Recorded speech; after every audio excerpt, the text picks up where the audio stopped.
మొత్తానికి అనుకున్నది సాధించావు. Advanced happy married life. నా రక్తమే నా రక్తాన్ని కళ్ళ చూసింది. ఇక నుంచి మన వ్యాపారాల్ని కలిపేసుకుందాం. మనకి మంచి రోజులు వచ్చేసాయి అనటానికి ఇదే ఉదాహరణ కదండి.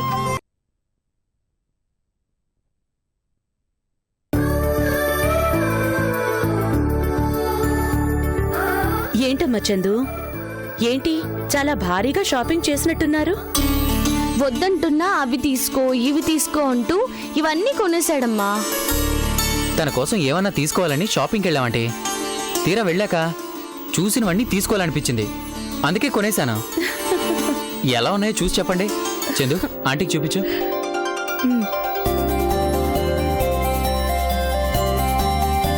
ఏంటి సంతోష్, కుకట్పల్లి నుంచి అబిడ్స్ వరకు షాపులన్నీ కవర్ చేసినట్టున్నారు? అవును అంకుల్, ఒక్కొక్క షాప్లో ఒక్కొక్కటి ఫేమస్ అంటున్నారు. కొంటూ వెళ్ళాం. ఇంకా చాలా తీసుకోవాలనిపించింది కానీ చందునే వద్దు వద్దని లాక్కొచ్చేసింది. ఎందుకు సంతోష్ ఇవన్నీ? పెళ్లికి ఎలాగో తీసుకోవాలిగా, ఇప్పుడే ఎందుకు పెళ్లికి కొన్నట్టు కొనేసావు? చందు కోపుకుండాలే గాని డైలీ కొనిస్తాను అంకుల్. ఏ పెళ్లికి మాత్రమే కొనాలా? ఈ అబ్బాయి గోరేటి మరీ విచిత్రంగా ఉన్నారే. ఇలా పెళ్ళయ్యాక చీరల కొట్టు పెట్టుకున్నా సాలనట్టుందిగా. నవ్వుతారేటి బాబు, నా నాన్న దాంట్లో తప్పేటుంది. పెళ్లికి మాత్రం ఈయన కొంటారేటి? చందుకి ఏది నచ్చుతుందో అర్థం కాలేదు. సరే నచ్చింది తీసుకుంటుంది కదా అని అన్నీ కొనేశాను. బాగుంది. ఏది నచ్చుతుందో అర్థం కాక అన్నీ కొనేసావా? పొరపాటున చార్మినార్ నచ్చిందంటే కొనేస్తాను. అది అమ్మర్ సంతోష్. ట్రై చేస్తాను అంకుల్, లేదంటే అలాంటిదే ఇంకోటి కట్టిస్తాను. బాగుంది. చందు, పొరపాటున అది నచ్చిందని మాత్రం చెప్పకమ్మా.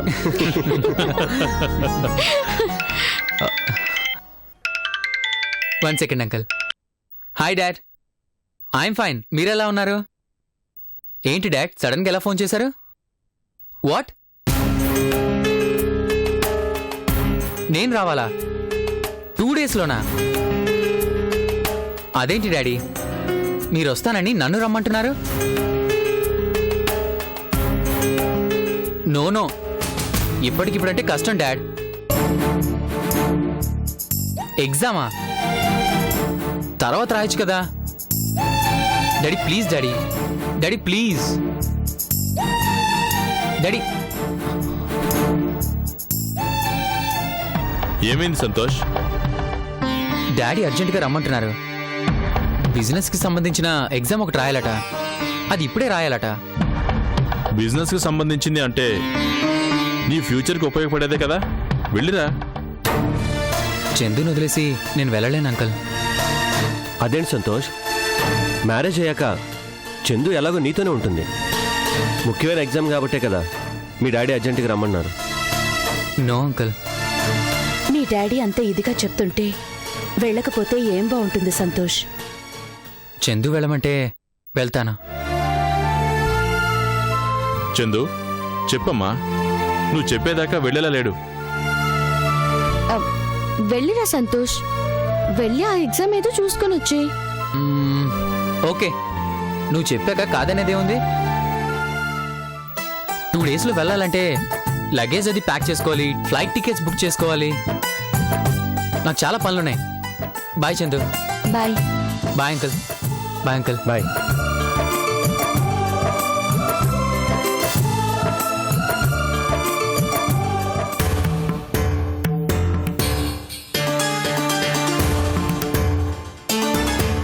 నేనిప్పుడు రావటం కుదరదు షణ్ముగం.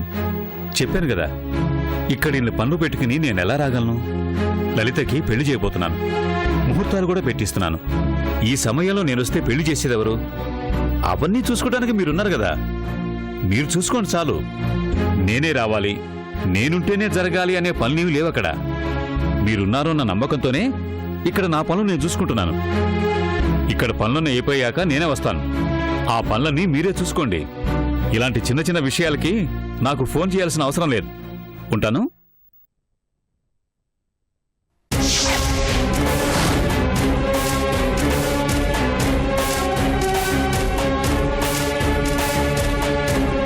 ఉంది. నా కొడుకు వెదవా కోడలికి నేనే దగ్గరుండి పెళ్లి చేస్తున్నాను, ముహూర్తాలు కూడా చూస్తున్నాను అని మన ఊర్లో కూడా చెప్పేశారా? నా ఇష్టం రా. అయినా నీకిక్కడ పనేట్రా, పోరా బయటికి. అడిగిన దానికి సమాధానం చెప్పండి. నా పరువు ఇక్కడ తీసింది చాలక అక్కడ కూడా తీస్తున్నారా? నీ మొహానికి ఒక పరువు కూడా ఏడ్చిందట్రా. కోడలు పెళ్లి చేయడానికి ముహూర్తాలు చూస్తున్నారే, మీరు ఏం మనుషో నాకు అర్థం కావట్లేదు నాన్నగారు. మనుషుల గురించి మృగాలకెలా అర్థమవుతుంది?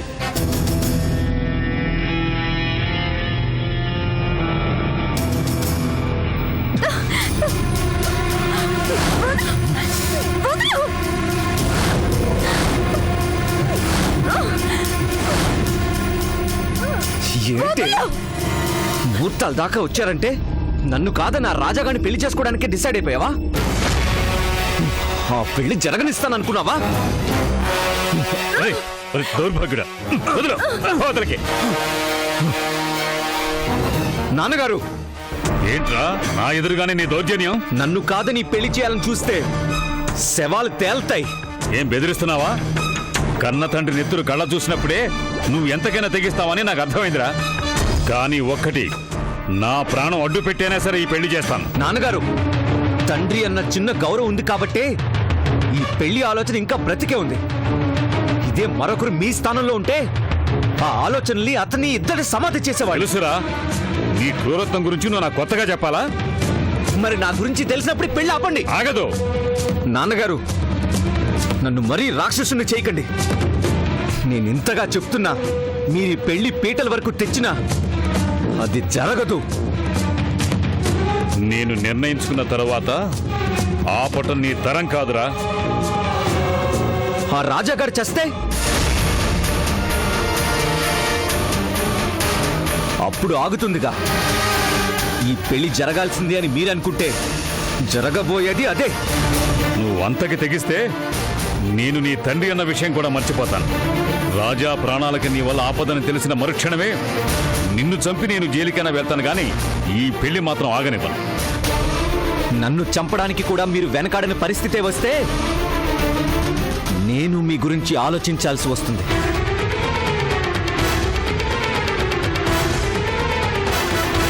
సరే, నీ చేతనైంది చేసుకోపోరా. ఈ పెళ్లి జరుగుతుంది, అది ఖాయం. చూస్తా, ఈ పెళ్లి ఎలా జరుగుతుందో చూస్తా. ఈ అశోక్ని కాదని మీరు ఆ పెళ్లి ఎలా చేస్తారో చూస్తా. నీకే అంత ఉంటే నిన్ను కన్న తండ్రిని నాకెంత ఉండాలరా? నోరు మూసుకుని పోరా బయటికి.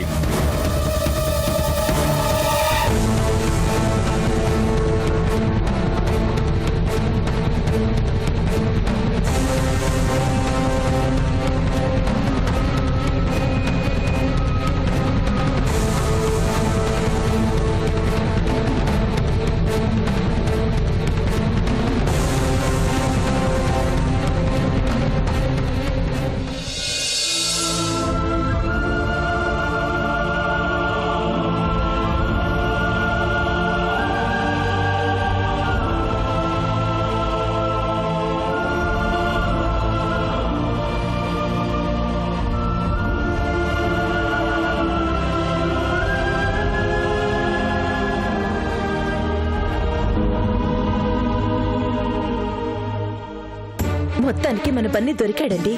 మన కాదు, ఆ రాజాగాడే బన్నీ అయితే ఆ బన్నీ మనకు అవసరం లేదు.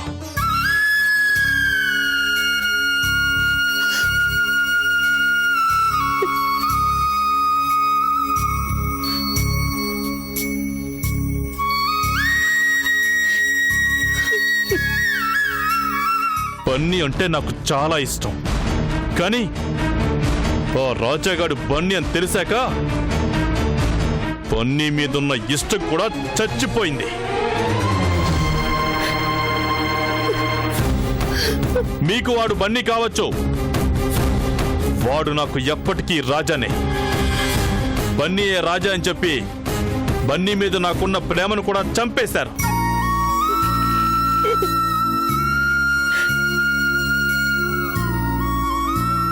అమ్మగారు, భోజనాలు రెడీ చేసేసినాను, రండమ్మా తిందురు గాని.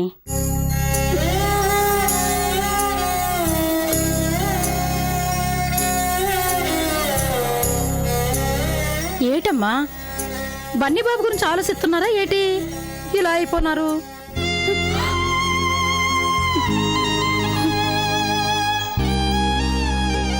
తలుసుకుంటే నాకు చాలా బాధగా ఉందమ్మా. ఎంత గారాభంగా పెంచుకున్నాం, ఎలా చూసుకున్నాం. అలాంటి బన్నీ బాబు అంటే ఈరోజు ఇంటికి అవసరం లేకుండా అయిపోయినారు.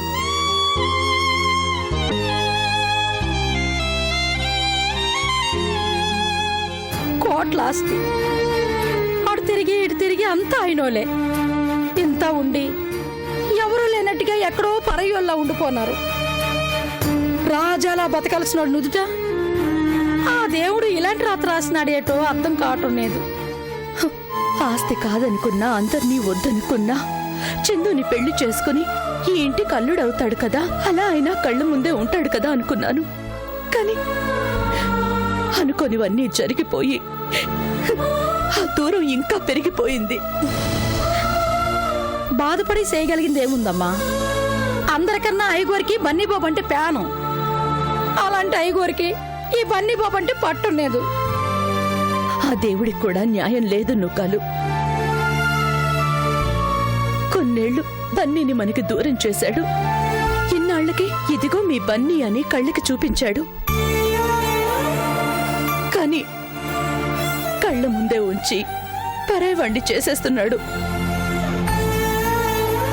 అయిన వాళ్ళందరూ ఉండి కాని వాడిలా శత్రువు పక్షాన నిలబడిన కర్ణుళ్లా అయిపోయింది బన్నీ పరిస్థితి. ఈ దూరం ఎలా తగ్గుతుందో, బన్నీని ఈ ఇల్లు ఎప్పుడు దగ్గరికి తీసుకుంటుందో ఏమీ అర్థం కావడం లేదు నూకాలు. మనం అనుకుంటే అవుతుందమ్మా. ఆ దేవుడు చల్లగా చూడాలి. మీరెలా బాధపడుతూ కూర్చుంటే ఎలా అమ్మా? రండమ్మా, అన్నం తిందురు గాని. నువ్వు వెళ్ళు నూకాలు, నేనొస్తానులే. తొందరగా వచ్చేయండి అమ్మా.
చందు,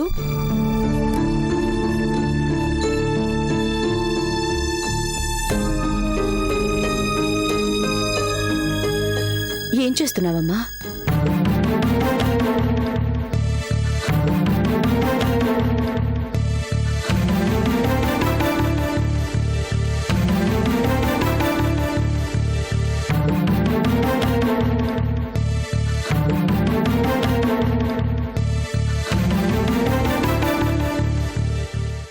ఏంటమ్మా, సంతోష్ అంత ఇష్టంగా తీసిస్తే వీటిని అలంకరించుకున్నట్టే లేదు. కనీసం ఇష్టమైన వాడు తీసుకొచ్చాడు కదా అని దాచిపెట్టుకున్నట్టుగా కూడా లేదు.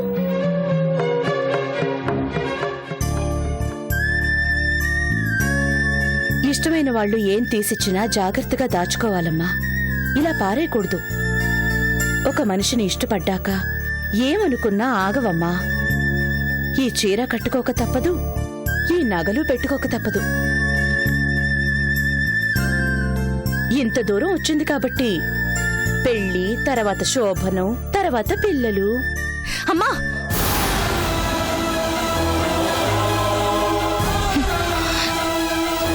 తప్పే ఉన్నాను?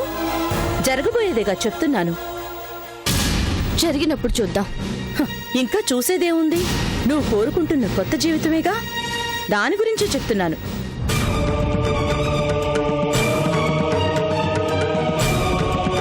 ఏంటమ్మా అలా ఉక్రోష్ పడుతున్నావు? పెళ్లి గురించి మాట్లాడితే ఏ ఆడపిల్లకైనా సిగ్గొస్తుంది. నీకేంటి కోపం వస్తుంది? నీ కోపానికి కారణం నీకైనా తెలుస్తోందా? మనకిష్టం లేని పని మనం చేస్తున్నప్పుడు, మన మనసుని ఎదుటివాళ్లు అర్థం చేసుకోలేనప్పుడు ఇలాగే ఉంటుంది. అది మనసమ్మా. మనిషికి నటించటం తెలిసినంతగా మనసుకి తెలియదు. అది ఒకసారి ఒకరిని ఇష్టపడిందంటే జీవితాంతం ఇష్టపడుతూనే ఉంటుంది.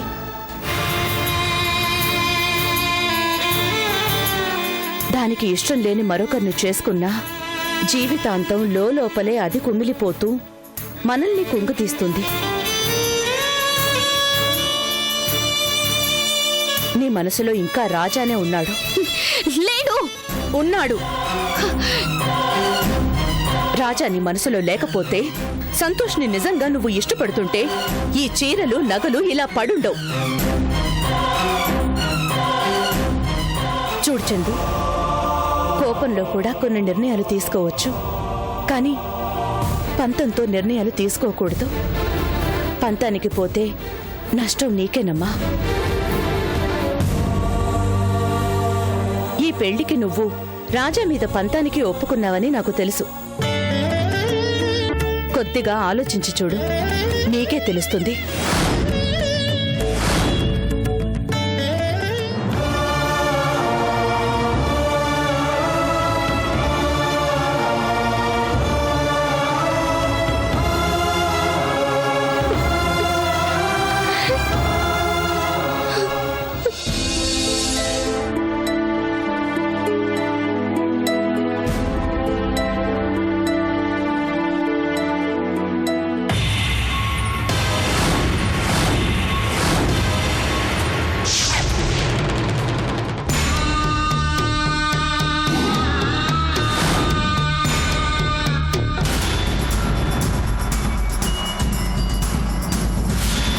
చాలా సంతోషంగా ఉన్నట్టున్నావు.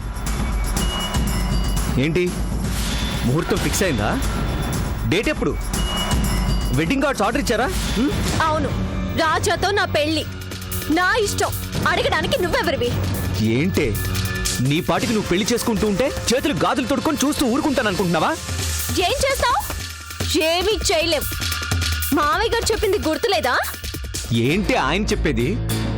ప్రేమించాడు కాబట్టి పెళ్లి చేసుకుందాం అనుకోవడంలో వాడి తప్పులేదు. న్యాయం ధర్మం అంటూ వేలాడే మా నాన్న మీ ఇద్దరికీ న్యాయం చేయాలనుకోవడంలో తప్పులేదు. కానీ నాతో తాళి కట్టించుకొని నాతో సంసారం చేసి నా భారీగా బ్రతికిన నువ్వు ఈ పెళ్లికి ఎలా ఒప్పుకుంటావే?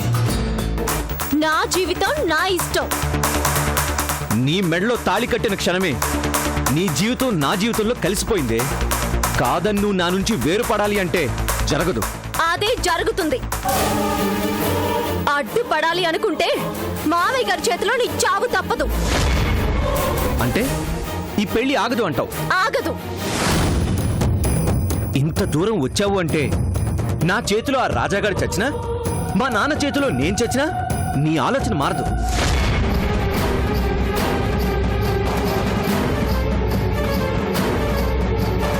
అంటే అసలు సమస్య నువ్వే లేకపోతే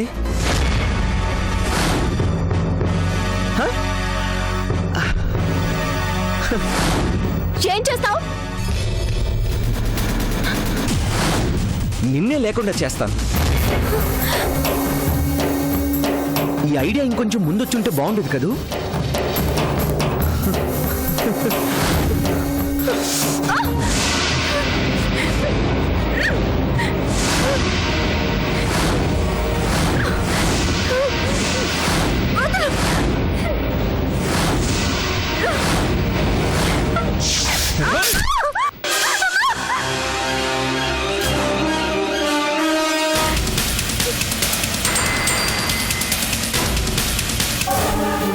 అమ్మా లలి, ఏమైందమ్మా? మామయ్య గారు. ఏమ్మా, పీడకలు ఏమైనా వచ్చిందా?